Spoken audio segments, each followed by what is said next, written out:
the National Weather Service office at Brookhaven National Laboratory in Upton, New York.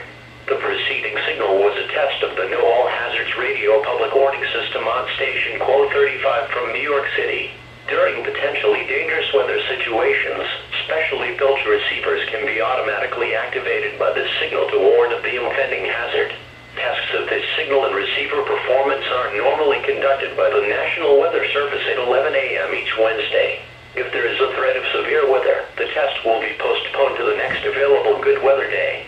Reception of this broadcast, and especially the warning alarm, will vary at any given location. This variability, normally more noticeable at greater distances from the transmitter, can sometimes occur, even though you are using a good quality receiver in good working order. To provide the most consistent and dependable warning service possible, the warning alarm will be activated for hazardous watches and warnings for the following counties in Southeast New York: Bronx, Kings, Nassau, New York.